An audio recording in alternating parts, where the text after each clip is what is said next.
Hello friends, मैं मुकेश कुमार वर्मा आप सभी का मास्टर जी चैनल में स्वागत करता हूं। आज कक्षा 12 विषय गणित के 5वें अभ्यास सततता और अवकलनीयता के सवालों को पढ़ेंगे। तो सततता और अवकलनीयता के सवालों को पढ़ने से पहले हम इसकी कुछ बेसिक जानकारी ले लेते हैं। तो पहले बात करते हैं सततता की कि सततता है क्या। सततता को एक दूसरे नाम से भी जानते हैं, सांतत।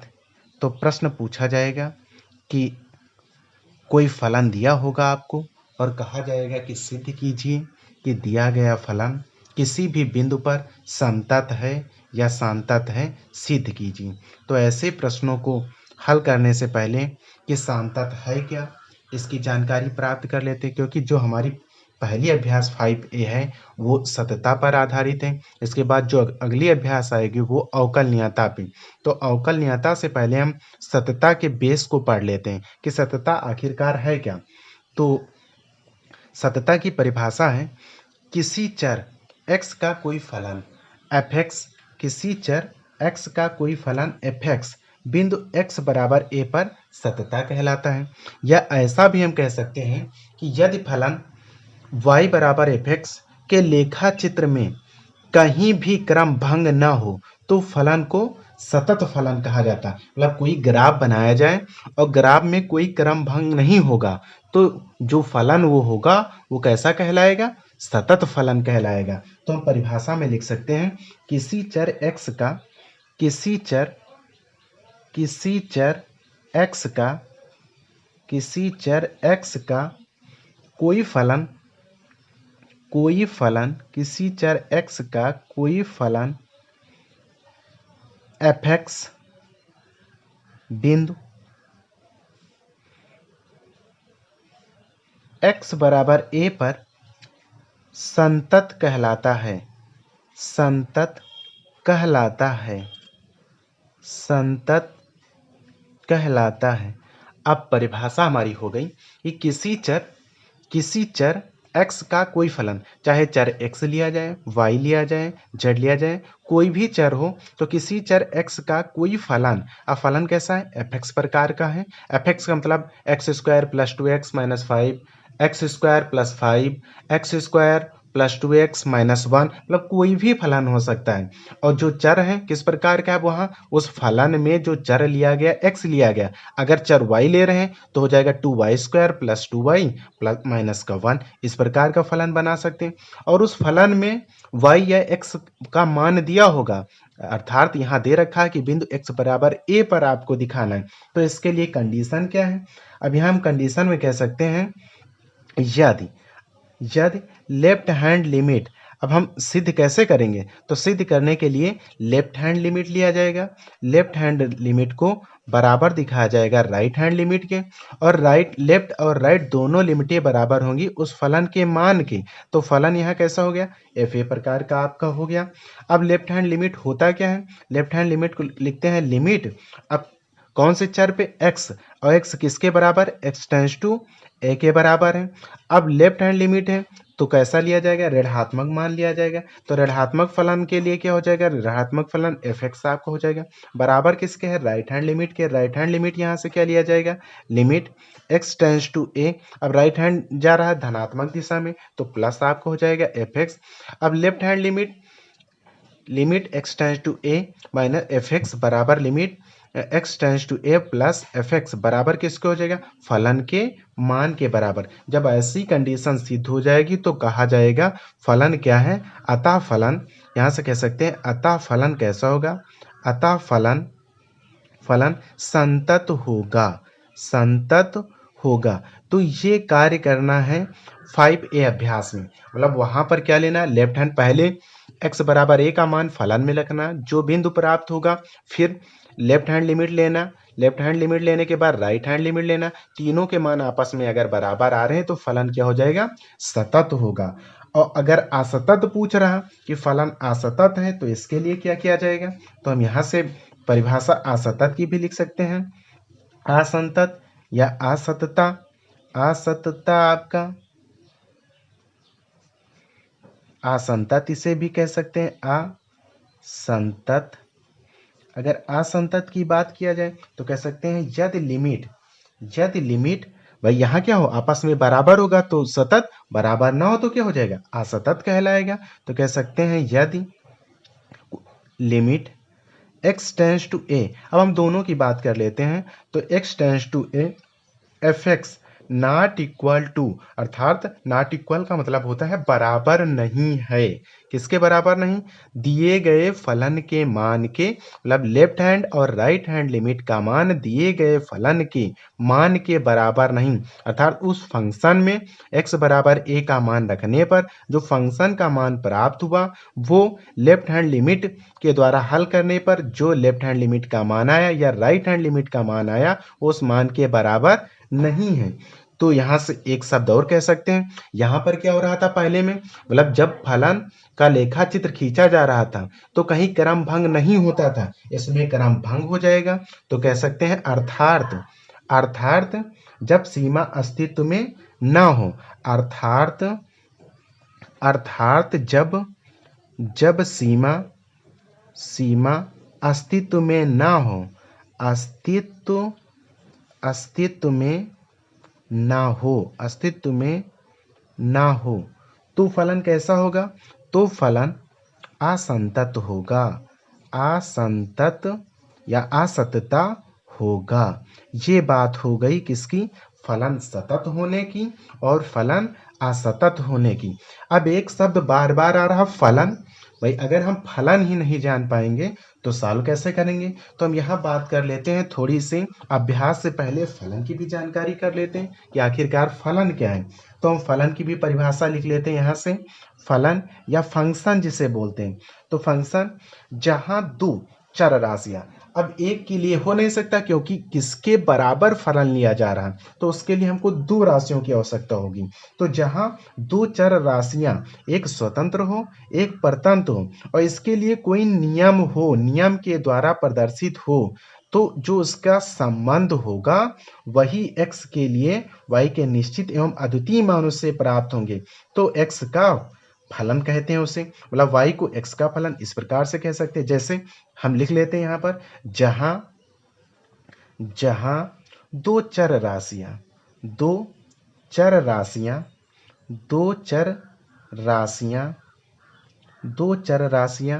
एक चर राशि हमने लिया x, इसको क्या माने, स्वतंत्र मान लिए, स्वतंत्र चर। अब चर भी दो प्रकार के, एक स्वतंत्र हो गया एक परतंत्र। तो स्वतंत्र का मतलब जो मुक्त रहे, परतंत्र जो दूसरे पे आश्रित रहे। तो यहां से हो गया, जहां दो चर राशियां x स्वतंत्र चर तथा दूसरी कौन सी मान ली, y मान ली। तुम कुछ भी और भी मान सकते हो। y कैसा हो गया, परतंत्र चर आपका हो गया, परतंत्र चर।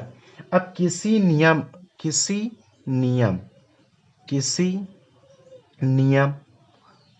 नियम की अगर हम बात किए, अब किसी नियम में क्या, अब कोई नियम माने कैसा, f मान लिए, कोई नियम f के द्वारा, किसी नियम f के द्वारा इस प्रकार संबंध हो कि, इस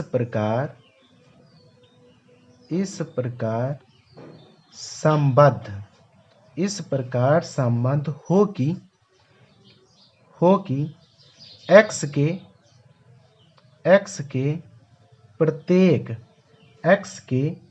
प्रत्येक मान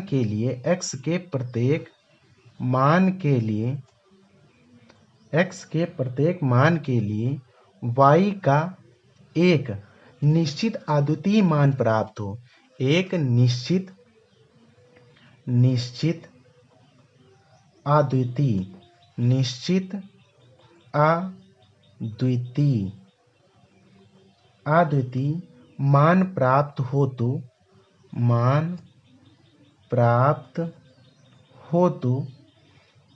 तो y को x का फलन कहते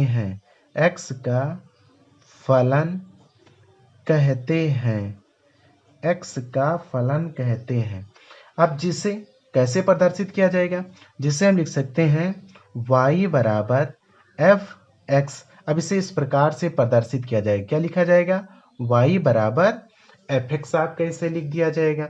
अब जब y बराबर एफ एक्स हुआ तो ऐसा ही नहीं कि y बराबर एफ एक्स ही लिखा जा सकता है, इसको हम ऐसा भी लिख सकते हैं कि x के फलनों के लिए कई मान हो सकते हैं। ऐसा भी मान सकते हैं x के फलनों को अब ये फंक्शन का मतलब फलन को क्या कैसा कैसा मान सकते हैं, एफ एक्स भी मान सकते हैं, जी एक्स भी मान सकते हैं, फाई एक्स भी मान सकते हैं, आदि के द्वारा प्रदर्शित कर सकते हैं, आदि के द्वारा प्रदर्शित करते हैं। मतलब इस प्रकार से इन्हें प्रदर्शित किया जा सकता है। बच्चों हमारी बात समझ में आ रही है ना। बात हो गई थी सतत असतत, लेकिन फलन क्या है, तो जहां दो चर राशियां जिसमें एक स्वतंत्र हो दूसरा परतंत्र हो, कोई नियम के द्वारा इस प्रकार संबंध हो कि x के प्रत्येक मान के लिए y का एक निश्चित अद्वितीय मान प्राप्त हो, तो y को x का फलन कहते हैं। ये बात हो गई y को x के फलन के लिए। अब कैसे, इस बात को अगर उदाहरण के आधार पे हमको समझना चाहें तो हम कह सकते हैं, माना यहां से किसी क्षेत्रफल की बात अगर करें, माना r स्वतंत्र चर है। अब यहाँ त्रिज्या की बात की, r स्वतंत्र चर है, r स्वतंत्र चर है, a कोई क्षेत्रफल है, एक ऐसा हो गया परतंत्र चर है, परतंत्र चर है। अब चूंकि क्षेत्रफल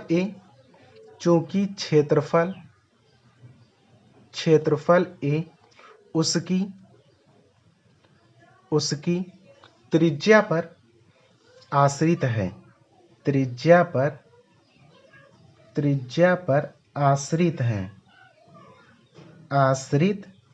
है, तो यहां से इसे गणितीय रूप में क्या लिख सकते हैं, a बराबर एफ आर। अब गणितीय रूप में इस प्रकार से इसे प्रदर्शित किया जा सकता है। तो इसका तात्पर्य क्या हुआ कि a फलन है चर r का, a फलन है चर r का, ये हो गई हमारी फलन की बात, यहां से स्पष्ट हो गई। तो सतत क्या है, असतता क्या है, फलन क्या है, इतनी हम यहां से जानकारी प्राप्त कर ली। अब बात करते हैं हम एक अंतराल में फलन की सतता की, कि अगर एक अंतराल है तो एक अंतराल में फलन की सतता कैसे स्पष्ट की जाएगी।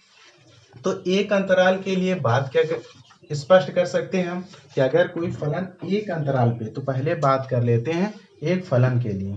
तो यहाँ से हेडिंग अगली डाल लेते हैं, एक अंतराल में फलन का सतत, एक अंतराल में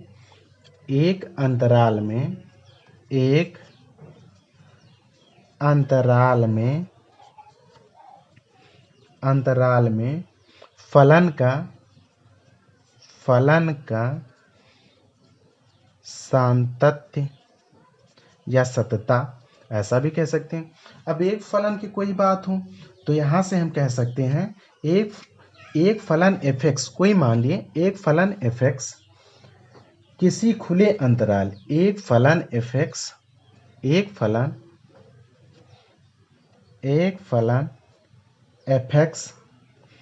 किसी खुले अंतराल, अब खुला अंतराल ओपन सेट के नाम से जानते, ऐसा लिख सकते हैं, या इसको ऐसा भी लिखा जा सकता है, खुले अंतराल में सतत कहलाता है या संतत कहलाता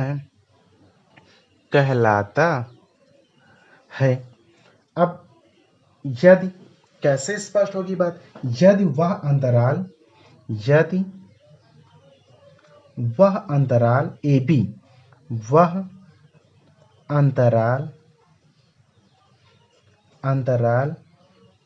ए कामा बी में x के सभी मानों के लिए सतत हो, ए बी में x के सभी मानों के लिए संतत हो। ये एक अंतराल की बात। अब फलन f(x) किसी बंद अंतराल की अगर बात करें, फलन f(x) किसी बंद अंतराल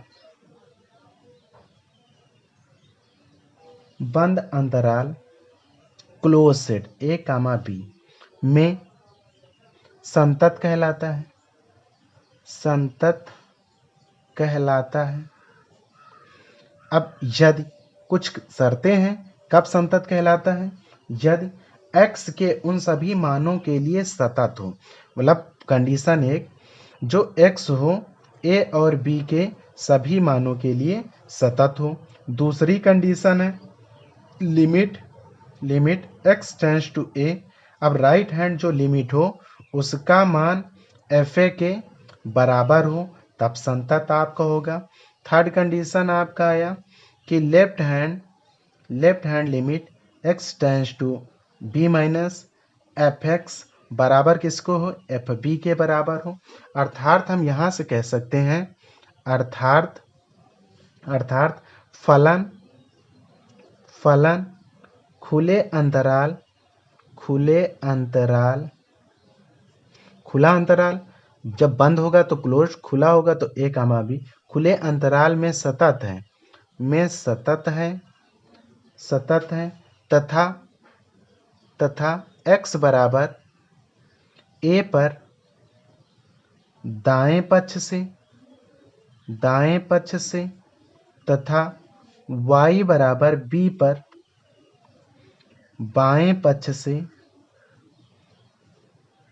से सतत है। ये बात हो गई सतत होने की। अब एक शब्द आ गया अंतराल। भाई अंतराल क्या होते हैं, इसकी भी बात हम यहाँ कर सकते हैं कि आखिरकार अंतराल क्या है। तो सबसे ज्यादा इंपॉर्टेंट यहाँ अंतराल है कि अंतराल है क्या, कैसे आप अंतराल को स्पष्ट करोगे। तो अंतराल या इंटरवल, गैप जिसे बोलते हैं, तो इंटरवल की परिभाषा की अगर हम बात करें, माना कोई चर x, माना कोई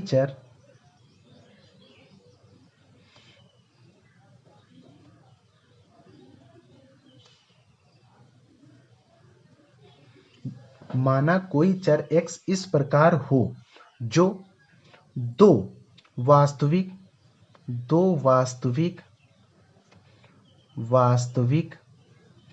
संख्याओं, अब कोई दो वास्तविक संख्याओं, मान लिया दो वास्तविक संख्या a, b, a तथा b या a, b। अब जहां क्या हो, a छोटा हो b से, तो a is less than b या b greater than a, b a से बड़ा है, के मध्य है। अब ऐसी बात, तब x को सतत चर कहते हैं।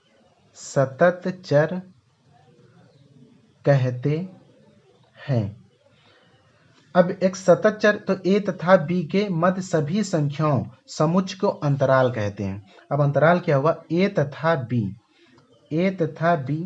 के मध्य सभी संख्याओं के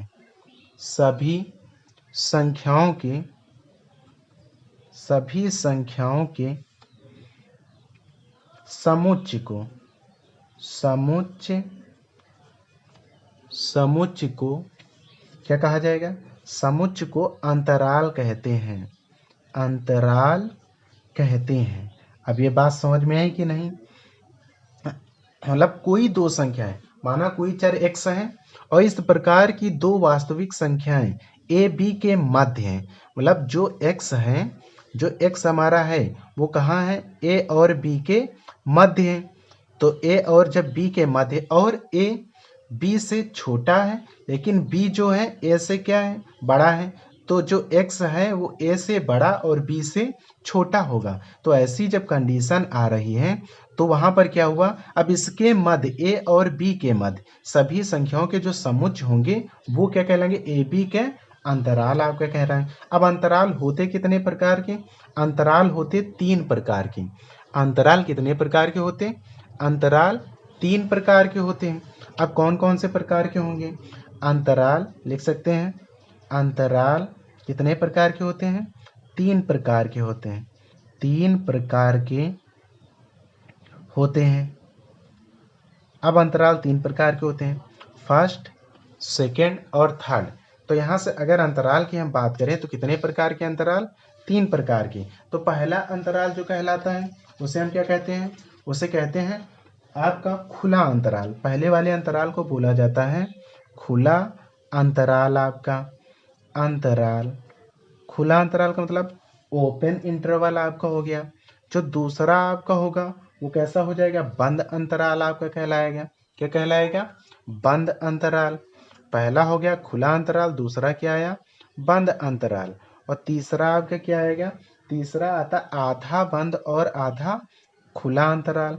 आधा बंद और आधा बंद और आधा खुला अंतराल। आधा खुला अंतराल। अब ये बहुत ज़्यादा इम्पॉर्टेंट है कि कहाँ आधा खुला होगा, कहाँ आधा बंद होगा। तो अगर हम बात करें खुला अंतराल की कि खुला अंतराल क्या होता है, तो खुला, यदि किसी चर राशि x का मान दो निश्चित संख्याओं a b के मध्य होता है। अब कोई हम यहाँ लिख सकते हैं कि x सच दैट a, अब a is less than x, मतलब a का मान x से छोटा है। और क्या है? x is less than b, और x जो है b से छोटा है। तो यहाँ कह सकते हैं ए बी, अब ए से बी तक खुला अंतराल कहलाता है। मतलब जो ऐसा सेट होगा वो ए से बी तक खुला अंतराल कहलाएगा। और कह सकते हैं इसमें जो संकेत हैं, मतलब किस संकेत के रूप में, पर इसको अगर संकेत के रूप में हम प्रदर्शित करें तो संकेत के रूप में इसे लिख सकते हैं खुला सेट है। तो खुले के लिए आपको हो गया open set A comma B, या इसको लिखा जाएगा open set A comma B. ये हो गया प्रतीक। मतलब खुला अंतराल को कैसे open set A comma B या open set A comma B के रूप में लिखा जाता। अगली बात आई बंद अंतराल। तो बंद अंतराल की अगर परिभाषा की बात करें तो दो संख्याओं ए कामा बी, कोई दो संख्याएं ली गई ए कामा बी, आपका कोई दो संख्याएं यहां से हम ले लेते ए कामा बी।